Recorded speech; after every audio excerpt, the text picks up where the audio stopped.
NEET को लेकर high court में बोली एनटीए, कमेटी लेगी एग्जाम संबंधित निर्णय। इंदौर हाईकोर्ट में हुई थी आज सुनवाई। इंदौर, उज्जैन सहित 50 से ज्यादा याचिका इंदौर हाईकोर्ट में लगी। हाईकोर्ट में सुनवाई के दौरान एनटीए ने दिया जवाब। कमेटी बनाकर लिया जाएगा एग्जाम दोबारा कराने संबंधित निर्णय। अगली तारीख पर हाईकोर्ट को दी जाएगी जानकारी। इंदौर में लाइट जाने से हुए थे 24 सेंटर प्रभावित। 2 घंटे तक सेंटर पर थी बत्ती गुल। याचिका के माध्यम से फिर से एग्जाम कंडक्ट कराने की है मांग। याचिकाकर्ता एडवोकेट मृदुल भटनागर ने दी जानकारी। 26 मई को इंदौर हाईकोर्ट में होगी अगली सुनवाई। आज करीब 13 प्रकरण जो हमारे याचिकाएं थी, हमने करीब 50 से ऊपर याचिकाएं फाइल की है। लेकिन जो प्रथम याचिका के साथ में जो क्लब होकर 13 याचिकाओं पे आज इंदौर की जो सुनवाई होना था, उसमें गवर्नमेंट ऑफ इंडिया की तरफ से जो एडवोकेट अपीयर हुए थे, हमारे सीनियर एडवोकेट तुषार मेहता जी, उन्होंने इसमें निवेदन किया कि हम एक कमेटी फॉर्म करेंगे और कमेटी जो है इस बारे में निर्णय लेगी कि किस तरीके से हमको जो है इसके अगर ये एग्जामिनेशन करना है या नहीं करना है, जो भी निर्णय है तो कमेटी उसको डिसाइड करेगी। उसके लिए उन्होंने सुनवाई की तारीख 26 रखवाई। सोमवार के दिन इसको निवेदन किया और माननीय न्यायालय ने उनके निवेदन को मानते हुए 26 तारीख इसमें जो है रखी है। और साथ ही हमने कई याचिकाएं जो है और भी जो पेश की थी, उसमें उनके भी जो है संभावित तिथि जो है 26 तारीख को सभी याचिकाओं के लगभग 50 के ऊपर याचिकाएं हैं जिनमें सुनवाई होना है। और इंदौर की मैक्सिमम याचिका इंदौर की है। इसके अलावा उज्जैन का भी हमारे पास में विषय आया है जिसमें करीब 40 से 45 मिनट जो है लाइट वहाँ पर बाधित रही थी। उनकी भी याचिकाएँ हमने फाइल की और आज उस पर ऑर्डर हुआ और उनको भी जो है 26 तारीख को उन्होंने उन सभी अन्य याचिकाओं के साथ में सुनवाई के लिए रखा है। उज्जैन के 2-3 सेंटर्स की मेरे पास में अभी याचिकाएँ आई हैं जहाँ पे 40 से 45 मिनट तक जो है प्रकाश बाधित था। इसमें मैक्सिमम आप मान के चले 80 से 90% तो इंदौर की है। मतलब बच्चे जो याचिका करता है वो मध्य प्रदेश के विभिन्न स्थानों से आए हैं। कोई बैतूल से, कोई हरदा से, कोई शहडोल से, कोई रीवा से, कोई सागर से। लेकिन उनके एग्जामिनेशन सेंटर चूँकि इंदौर थे तो हमने उनकी इंदौर में याचिकाएँ लगाई।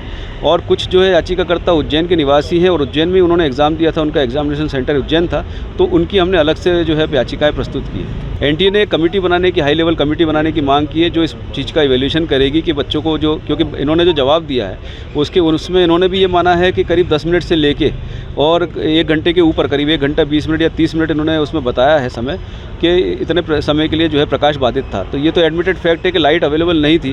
बट इनका कहना है कि हमने जो है अल्टरनेट व्यवस्था की थी। कहीं पे डीजी सेट हमने चालू करके जो है उसमें एग्ज़ाम कंडक्ट करवाई, कहीं हमने मोमबत्ती की जो है एग्ज़ाम कंडक्ट करवाई, कहीं हमने इमरजेंसी लैंप्स लगा के लाइट जो है उसमें प्रकाश की व्यवस्था करके एग्ज़ाम करवाई। लेकिन हमारा ये कहना है याचिकाकर्ताओं की तरफ से कि नीट जैसी जो एग्ज़ाम है जिसमें आपने हमसे फ़ीस ली, अगर मान लो हमसे 1700 रुपये जनरल कैटेगरी से आपने फ़ीस ली, तो किसी एक बच्चे को तो आपने पूरी टाइम 3 घंटे उसको प्रकाश और पानी और सब दूसरी व्यवस्थाएं उपलब्ध कराते हुए उसको अच्छे से वातावरण दिया और उसने अपना एग्ज़ाम अच्छे से परफॉर्म किया। और हमारे लिए आपने जो है कहीं डीजी सेट की व्यवस्था की, कहीं एक ही स्कूल में अलग अलग सेंटर थे तो एक रूम में जो है इन्होंने मोमबत्ती जला दी, एक रूम में इन्होंने इमरजेंसी लैंप बल्ब जला दिए और एक जो रूम में तो कोई व्यवस्था नहीं करी।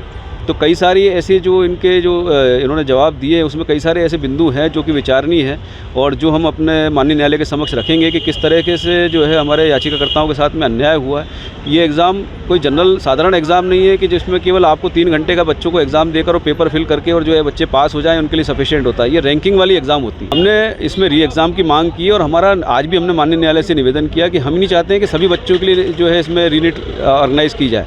एग्जामिनेशन केवल अफेक्टेड सेंटर जो है, जैसे इंदौर में इन्होंने बताया कि करीब 24 सेंटर अफेक्टेड हैं, तो उन 24 सेंटर में भी ऑप्शनल रखा जाए। ऐसा नहीं कि जो बच्चे समझते हैं, जिनको लगता है कि हमें नहीं रीनीट देने की आवश्यकता नहीं है बिकॉज ऑफ एनी रीज़न, या वो तो नहीं देना चाहते, अगले साल देना चाहते हैं, या जिनके पेपर अच्छे गए तो हम उनको बाध्य नहीं करना चाहते कि वो दें। लेकिन जिन बच्चों को लगता है कि हमको दूसरा अवसर मिलेगा और उसमें हम और अच्छा परफॉर्म कर पाएंगे क्योंकि हम प्रकाश ना होने की वजह से जो है या सुविधा होने की वजह से हम परफॉर्म नहीं कर पाए, तो वही बच्चे केवल उस एग्ज़ाम में अपीयर हों, उन्हीं के लिए ऑप्शनल बेसिस पे केवल अफेक्टेड सेंटर्स के लिए एग्ज़ाम कंडक्ट की जाए। इंदौर में मेरे हिसाब से जो मुझे जानकारी इनके उससे मिली, दस्तावेजों से भी मिली और जो इनके जवाब से मिली कि 49 सेंटर पे एग्जामिनेशन ऑर्गेनाइज की गई थी और करीब 24 सेंटर्स थे जो कि अफेक्ट हुए हैं लाइट जाने की वजह से।